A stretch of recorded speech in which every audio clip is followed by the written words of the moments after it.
Selamat malam sobat kawan horor. Kisah yang akan Maman bacakan malam ini merupakan suatu peristiwa yang pernah terjadi di Kalimantan pada pertengahan tahun 90-an. Untuk nama dan tokoh tempat disamarkan demi kenyamanan bersama. Kisah ini ditulis oleh akun Twitter @albertbertrosti. Baiklah, langsung saja kita masuk ke ceritanya. Dan jangan pernah dengerin cerita ini sendirian.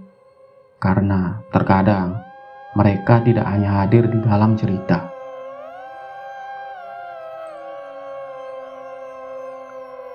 Dahulu di desa Gula Jawa ada seorang wanita yang terkenal akan kecantikannya. Wanita tersebut biasa dipanggil dengan nama Nanik oleh warga desa. Selain perasnya yang cantik, Nanik juga memiliki sifat murah hati dan gemar menolong. Di usia yang ke-19, ia dinikahi oleh putra kepala desa yang telah lama menjalin kasih dengannya. Namun sayang, baru seumur jagung usia pernikahan mereka, sang suami malah meninggal dunia. Hati Nanik hancur kala itu. Ia tak kuasa menahan kepedihan karena pernikahannya yang kandas terlalu cepat. Ia juga tak siap harus kehilangan orang yang dikasihi. Batinnya terguncang dan pikirannya terganggu. Akhirnya, Nanik divonis sakit jiwa. Suatu hari, di tengah-tengah kondisi mentalnya yang memburuk, Nanik berjalan keluar rumah tanpa ada yang mengetahui. Dengan pikiran yang kosong melompong, tanpa sadar, ia telah melangkah masuk sampai jauh ke dalam hutan di pinggir desa. Saat kewarasannya muncul, barulah ia tersadar. Ia telah berada di mana. Nanik mulai kebingungan. Sebelumnya, ia tak pernah memasuki hutan ini terlalu dalam. Ia takut tersesat, karena wilayah ini termasuk kawasan angker dan ada beruang liar yang hidup di dalamnya. Hatinya kalut saat mengetahui bahwa matahari akan segera tenggelam. Nanik menangis ketakutan di bawah pohon besar. Tapi untungnya, ketika ia sudah tak tahu harus melakukan apa, lewatlah seorang wanita tua dengan setumpuk kayu kering yang dipikulnya di punggung. "Kenapa? Kamu tersesat?" tanya si wanita tadi. Nanik mengangguk. Ia mengamati orang tua tersebut. Pikirannya mengingat-ingat apakah si nenek ini warga desa juga. Tapi ia tak pernah mengenalnya sama sekali. Jelas, wanita tua tersebut bukan warga desanya. "Hari mulai malam. Berbahaya jika kau berkeliaran di hutan ini," ucap si nenek. "Ayo, ikut ke rumahku. Besok baru kau lanjutkan perjalananmu," ajak nenek itu. Nanik mengiyakan sambil terisak. Ia bersyukur masih ada yang mau menolong. Mereka berjalan menembus semak belukar hingga sampai di kawasan tengah hutan. Tak lama kemudian, keduanya tiba di suatu gubuk yang terlihat sangat reot. "Itu rumahku," tunjuk si nenek. "Sekarang masuklah cepat." Nanik sedikit ragu pada awalnya. Namun, setelah beberapa saat, ia langkahkan juga kakinya melewati ambang pintu gubuk tersebut, sampai pada akhirnya ia tak pernah keluar lagi dari sana. Arham benar-benar tak habis pikir. Pemuda itu termangu memperhatikan pepohonan dan semak-semak yang berada di sekelilingnya. Perasaannya berkata bahwa ia telah beberapa kali melewati daerah tersebut. Tapi entah kenapa ia masih gagal menemukan arah yang benar. "Bodohnya aku, kok bisa sampai tersesat?" runtuknya pada diri sendiri. Padahal ia sudah melewati jalur seperti yang dikatakan oleh si tukang ojek yang ia tumpangi tadi. Masih menurut si tukang ojek, dia hanya tinggal mengikuti jalan setapak yang berada di antara pohon-pohon sawit yang menuju pintu masuk desa. Dengan menempuh jalur yang dimaksud, dalam waktu sekitar 60 menit seharusnya ia sudah sampai di desa Gula Jawa dengan berjalan kaki. Lagi pula, jalur tersebut merupakan akses satu-satunya menuju ke desa. Sangat mustahil bila ia sampai tersesat. Arham pun tak menyangka, bisa-bisanya ia malah kehilangan arah. Ia lelah hilir mudik setelah beberapa jam mengitari kawasan itu. Namun, desa tujuannya tersebut tetap saja masih belum kelihatan. Arham mengusap peluh yang membanjiri kening. Ransel yang bergantung di pundaknya jadi terasa lebih berat. Mendadak, timbul rasa sesal yang terbesit di hatinya. Andai saja ia tak ditugaskan oleh dinas pendidikan untuk mengajar di sekolah dasar satu-satunya di desa tersebut, tentu ia akan berpikir berkali-kali untuk datang ke wilayah terpencil seperti ini. Padahal, karirnya sebagai guru baru saja hendak dimulai. Hari mulai beranjak sore, sedangkan Arham masih belum berhasil menemukan jalan. Ia frustasi, jangankan menuju ke desa, jalan yang menuju arah kembali pun ia tak ingat. Ia sadar dirinya telah terperangkap di dalam hutan. Matahari nyaris terbenam di ufuk. Bias-bias gelap penanda datangnya malam mulai menghiasi langit. Hati Arham semakin cemas. Sendirian di rumah saja terkadang ia merasa tak nyaman. Apalagi harus bermalam di dalam hutan seperti sekarang. Ketika ia mulai diliputi rasa takut, dari arah rimbunan pohon, lewatlah seorang wanita tua. Ia membawa setumpuk kayu kering yang dipikul di punggungnya.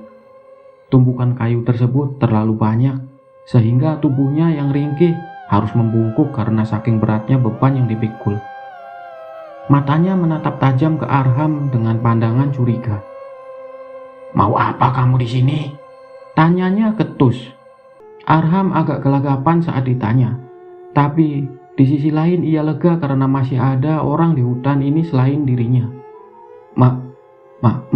Maaf Nek, saya dari kota mau ke desa Gula Jawa, tapi saya tersesat, tak tahu jalan hingga sampai di sini, jelas Arham. Mungkin nenek bisa nolong saya menunjukkan arah ke desa, pintanya. Si nenek masih menatap tajam. Lalu ia menjawab, "Sayang sekali, kau sudah terlampau jauh dari desa. Tak mungkin di malam buta begini kau akan berjalan ke sana." Arham semakin ketar-ketir. Demi apapun, ia tak akan rela untuk bermalam di hutan yang terkesan angker ini. Wanita tua itu sepertinya paham apa yang dikhawatirkan oleh Arham. Lalu ia berkata, "Wilayah ini sangat berbahaya. Kau tak akan sanggup untuk berjalan. Menginaplah dulu 1 malam di rumahku. Besok pagi baru kau lanjutkan perjalananmu."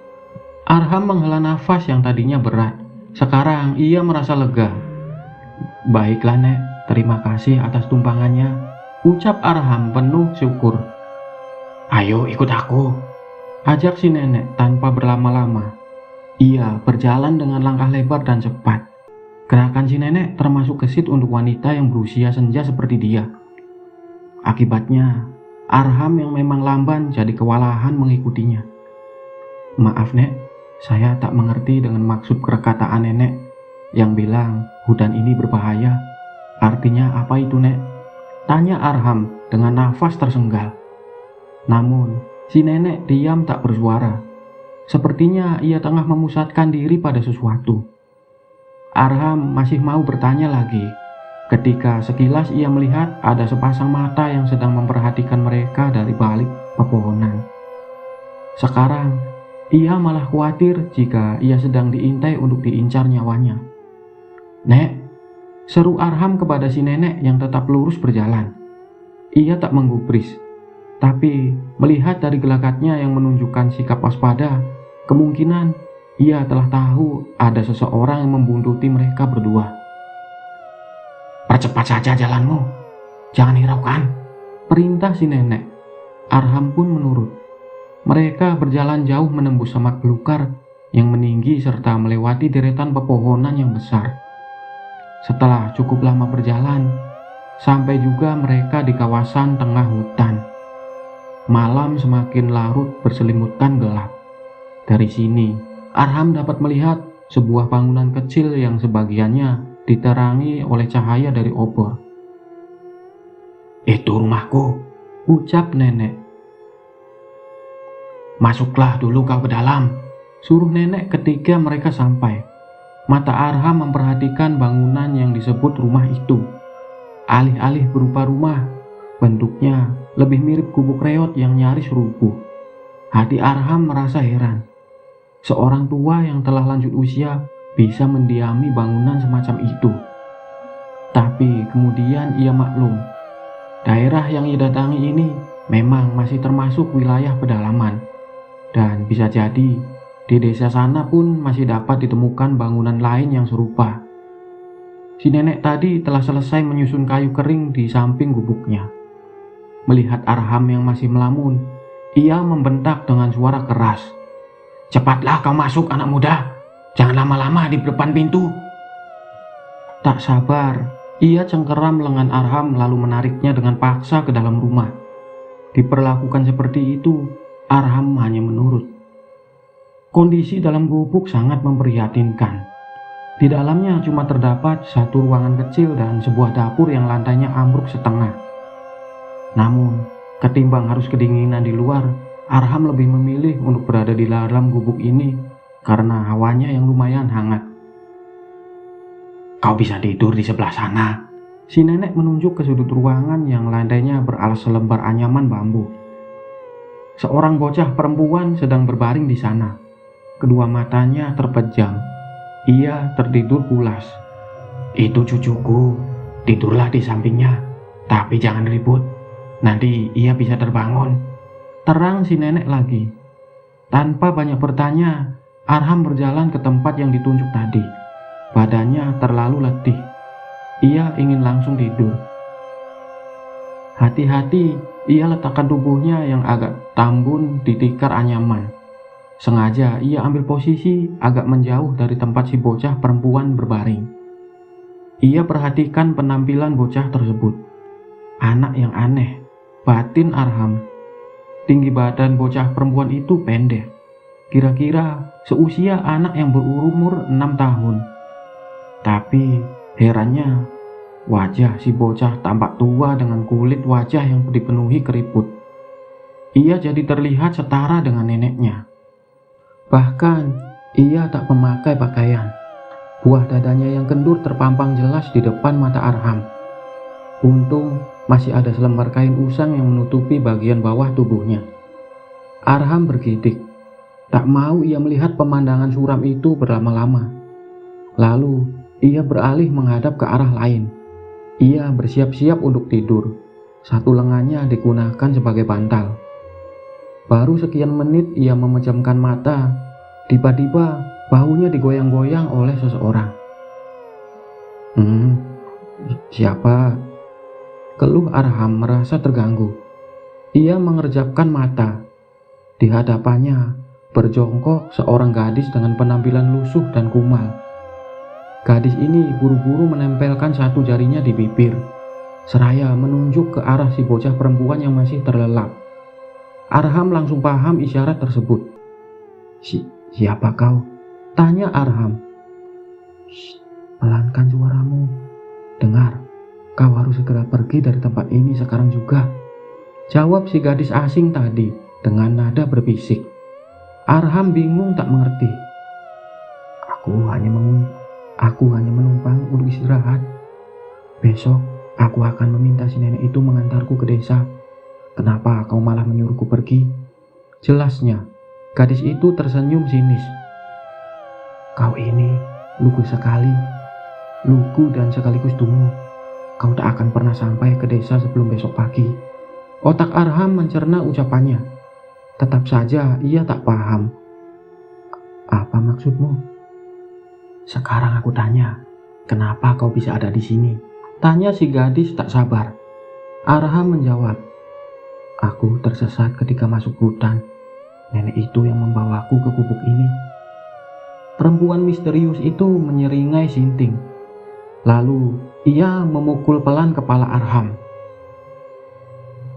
"Goblok kau, wanita tua itu sengaja telah menyesatkan kamu supaya kamu masuk ke dalam perangkapnya," terang wanita itu. Arham mengelus-elus kepalanya yang sakit. "Tapi kenapa kau bisa tahu aku berada di sini?"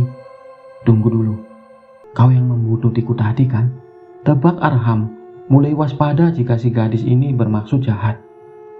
Iya, aku yang mengunditmu, agar aku bisa menyelamatkanmu, tolol. Sahutnya galak. Maaf, tapi sungguh aku tak memahami semua omonganmu barusan. Aku baik-baik saja di sini. Kenapa kau mesti menolongku? Gilah Arham. Apa maksudmu nenek itu? Mungkin jika aku tak bertemu dengannya, bisa jadi aku masih berada di dalam hutan saat ini. Bantah Arham. Si gadis mencengkeram kerah baju Arham, kemudian menariknya dengan paksa. Kuberitahu ya, dia bukan makhluk baik hati seperti yang kau kira. Kalau masih tak yakin dengan ucapanku, sana lihat sendiri. Lalu Arham didorong ke bawah jendela yang ringsek. Agak ragu, Arham menjulurkan kepalanya sedikit untuk mengintip keluar gubuk. Ia melihat nenek tadi sedang berbicara dengan seseorang. Namun, bahasa yang mereka gunakan kedengarannya asing di telinga Arham. Arham memperhatikan orang yang diajak bicara oleh si nenek. Lalu, ia terperanjat. Astaga, desisnya. Sosok wanita tersebut tak memiliki bentuk fisik layaknya manusia normal. Perawakannya kurus tinggi sekitar 2 meter lebih. Saking kurusnya, seluruh tulang yang ada di badan tersembul mencuat seperti akan keluar dari kulitnya. Ditambah lagi, rambutnya yang tergerai berantakan memanjang hampir menyentuh tanah. Ia juga telanjang bulat, memamerkan sepasang buah dada yang menggantung hingga sampai ke bagian perut. Dan yang lebih anehnya, kedua kaki wanita tersebut melengkung ke belakang layaknya kaki hewan. Sungguh pemandangan yang menyakitkan mata bagi orang yang sehat akal. Arham terhuyung jatuh ke lantai gubuk. Ia terperangah. Seumur hidup, baru kali ini ia menyaksikan ada manusia dengan bentuk tak lazim seperti itu. Apa itu? Bisiknya dengan bibir bergetar. Makhluk keparat itu adalah penguasa hutan ini. Dan si nenek tua bangka yang membawamu adalah pelayannya. Intinya, mereka semua bahkan bukan manusia. Jawab si gadis. Mereka mau apa dari aku? Tanya Arham lagi. Gadis itu pun menatap tajam Arham yang dinilainya begitu bodoh. Pikiranmu lambat. Sudah jelas mereka hendak menjadikan dirimu makan malam buat mereka. Dan mereka sudah lama tidak menyantap nyawa manusia. Terangnya serius. Arham memekik tak tahan. Ia dirundung ketakutan. Tak ia kira dirinya bisa terjebak dalam situasi mencekam seperti ini. Hei, tapi bagaimana kau bisa tahu tentang semuanya? Wajah si gadis muram. Karena aku sudah pernah jadi korban mereka, bisiknya. Arham berpikir, sudah cukup. Yang terpenting sekarang adalah kau harus ikut denganku keluar dari gubuk ini. Aku akan mengantarkanmu menuju desa sebelum terlambat. Ucap gadis tersebut. Mereka lalu bergerak perlahan. Ada jendela di bagian dapur. Tadi aku masuk lewat situ. Jadi kita akan keluar dari sana tanpa ketahuan. Namun Arham memegang tangan si gadis untuk menghentikan dia. Tunggu dulu, katanya. Kenapa aku harus mempercayaimu, sedangkan aku saja tak mengenal siapa engkau sebenarnya? Gadis itu menoleh kepada Arham. Bibirnya tersenyum, tapi terkesan sendu. Di balik penampilan yang aut-autan, masih tersisa gurat-gurat kecantikan di wajahnya. Ia berkata dengan nada murung. Bahkan, aku sendiri pun tak ingat lagi siapa diri ini. Arham merenung tak paham. Tapi aku masih sedikit mengingat kalau dulunya orang-orang di desa memanggilku dengan nama Nanik. Ya, namaku Nanik, tambahnya. Lalu ia mengajak Arham untuk bersiap-siap. Sudah, cukup obrolan kita. Lekas kita pergi sebelum mereka menyadari aku di sini. Arham menurut saja ketika tangannya digandeng Nanik. Sewaktu ia mulai beranjak, bajunya ditarik seseorang dari belakang. Kepala Arham menoleh dan ia tahu siapa yang melakukannya. Bocah perempuan bermuka keriput tadi menahannya supaya tak lari dari sana. Kedua matanya mendelik lebar menakuti Arham yang mulai ketar-ketir. "Ah, dasar, sialan, ketahuan," maki Nanik. Dengan penuh tenaga, ia layangkan telapak tangannya dan menghantam wajah si bocah tua tadi. Plak! Bocah malang tersebut terjungkal di lantai papan dengan keras. Arham takjub, ternyata Nanik sekuat itu. Tapi gadis kecil tadi segera bangkit, lalu membuka mulutnya lebar-lebar, memperlihatkan deretan gigi taring yang berwarna hitam menjijikkan. Ia menyerang untuk menggigit. Dengan santai, Nanik menendangkan kakinya hingga mengenai bagian lambung si bocah. Lagi-lagi ia terpental jatuh. Sedangkan Nanik terkekeh puas melihatnya terkapar tak berdaya. Bocah itu meringis kesakitan. Ia mulai menangis. Tak disangka-sangka, tangisannya semakin keras. Ia menjerit sejadi-jadinya. Suaranya yang lantang membahana membelah keheningan malam. Arham dan Nanik kelabakan. Dua sosok yang berada di luar pasti mendengar keributan yang mereka buat. "Lari!" pekik Nanik, cepat-cepat menarik tangan Arham menuju ke arah luar. Secepat mungkin, mereka berhasil melompati jendela yang menganga di dapur walaupun Arham sempat terguling saat hendak mendarat. Suara-suara gaduh terdengar dari dalam gubuk yang mereka tinggalkan. Jelas, penghuninya tahu bahwa Arham telah kabur. Bersamaan dengan itu, terdengar bunyi lolongan aneh yang berasal dari sana. Suaranya menggigitkan bulu roma. Melengking panjang menyiratkan kemarahan yang begitu dalam. Nanik terpakur. Rona di wajahnya menunjukkan rasa cemas. Dia marah karena kita kabur darinya. "Cepat, tetap bersamaku," perintah Nanik, lalu mulai berlari. Arham mengikuti kemana arah Nanik bergerak membawanya. Satu tangannya digenggam kuat-kuat oleh gadis tersebut. Jarak mereka semakin menjauh dari gubuk tadi dan mulai memasuki area hutan yang rindang.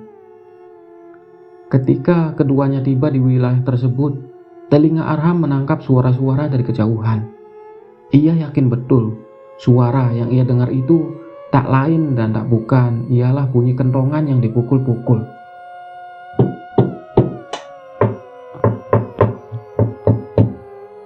Hati Arham jadi girang.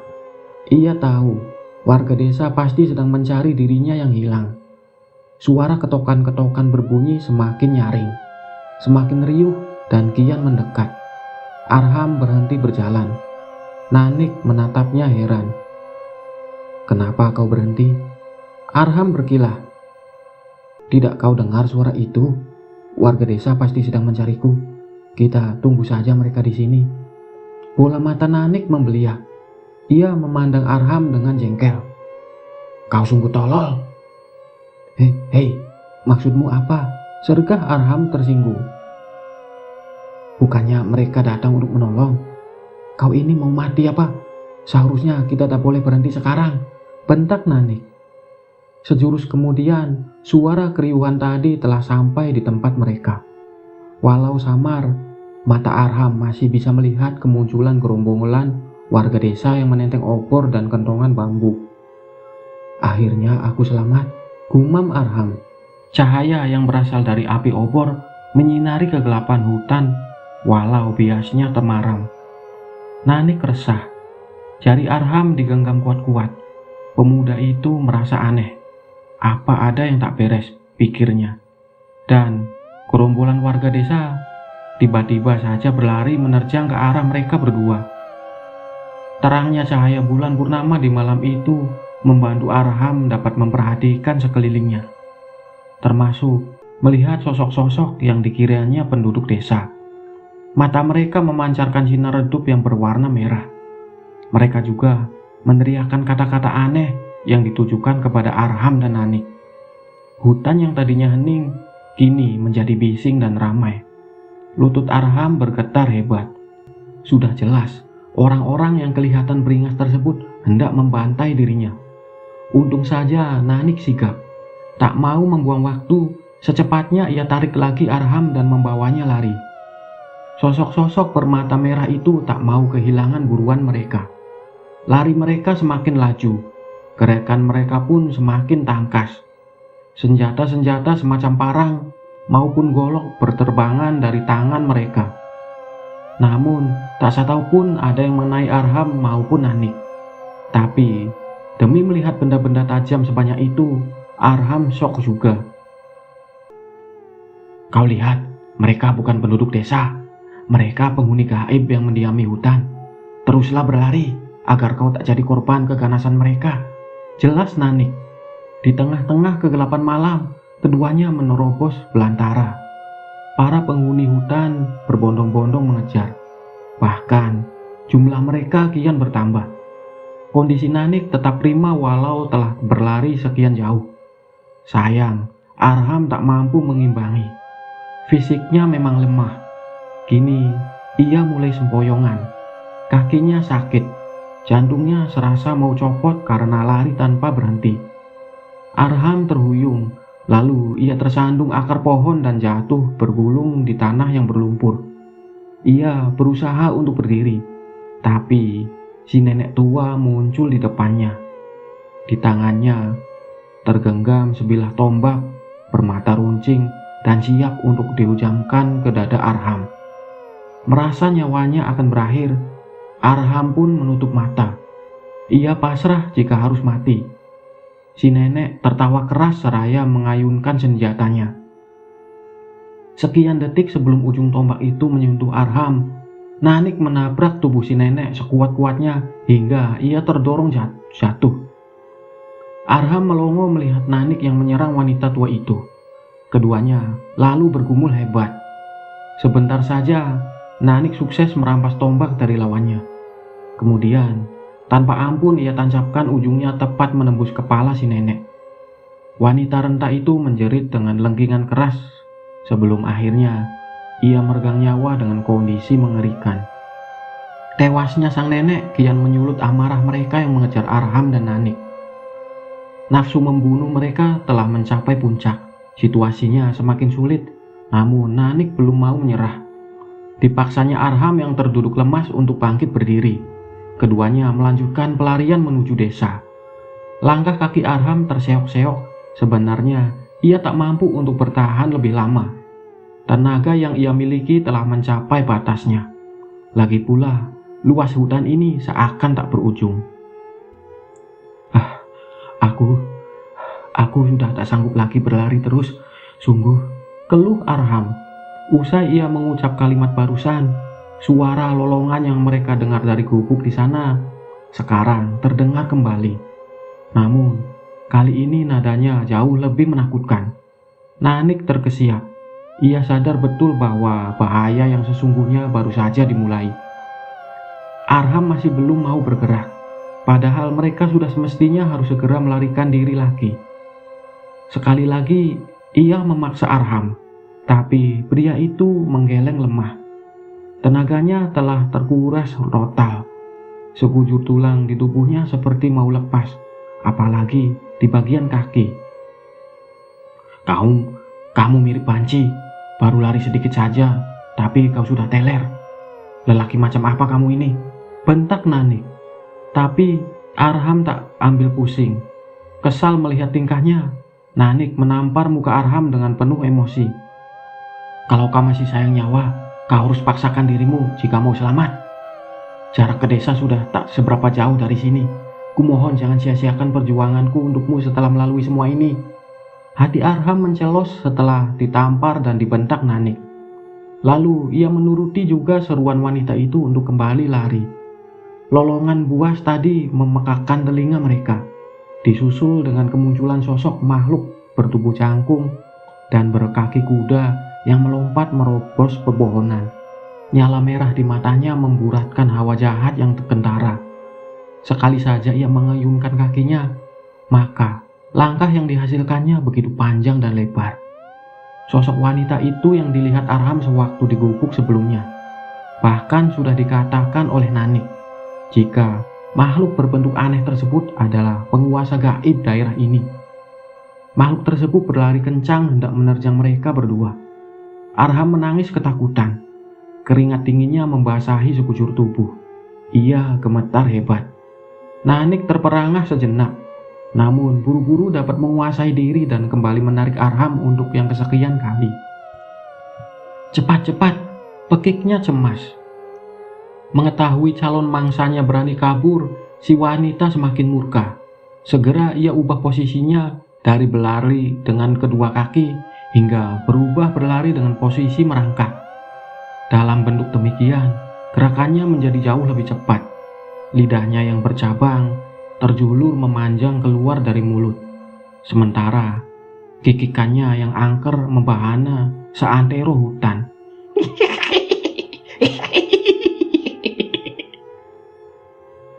Bahkan Nanik yang tadinya bersikap pemberani dan tangguh tak kuasa menyembunyikan rasa takutnya pada makhluk tersebut. Yang bisa ia lakukan saat ini hanya menjauhkan Arham dari cengkramannya.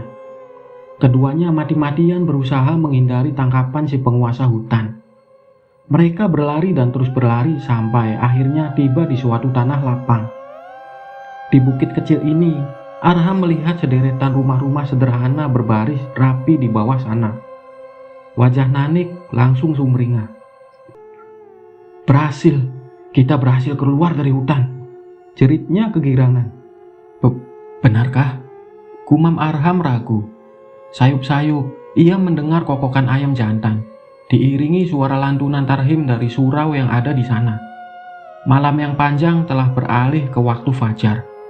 Akhirnya Arham yakin ia telah berada di desa.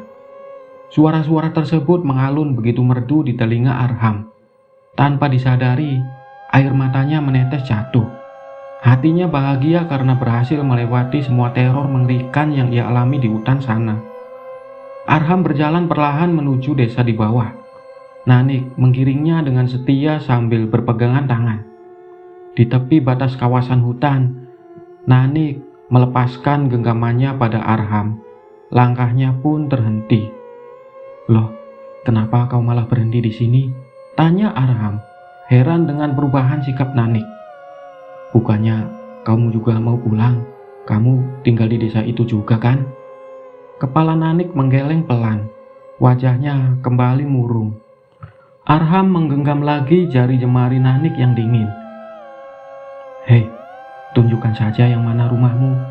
Kita bisa bersama-sama ke sana, ajak Arham. Dengan halus, Nanik melepaskan tangan Arham. Maaf, aku nggak bisa, balasnya. Tak ada lagi tempat untukku di sana. Hanya hutan itu satu-satunya tempatku bernaung. Tambah Nanik dengan nada sedih. Tapi kau telah bersusah payah membantuku keluar. Akan kukatakan pada orang-orang bahwa kaulah yang menyelamatkan diriku, biar mereka tahu. Pucuk Arham. Nanik tetap menolak. Sekali lagi maaf, aku hanya bisa mengantarmu sampai di sini. Tugasnya. Tugasku untuk menolong siapa saja yang dalam kesulitan, termasuk kamu sewaktu tersesat di hutan sana. Dan sekarang, semuanya sudah selesai. Arham terlalu lelah untuk memahami ucapan yang dilontarkan Nanik. Namun ia tahu, ini artinya saat berpisah dengannya telah tiba.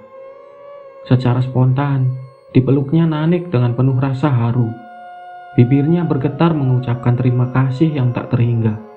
Air mata berderai membasahi wajahnya.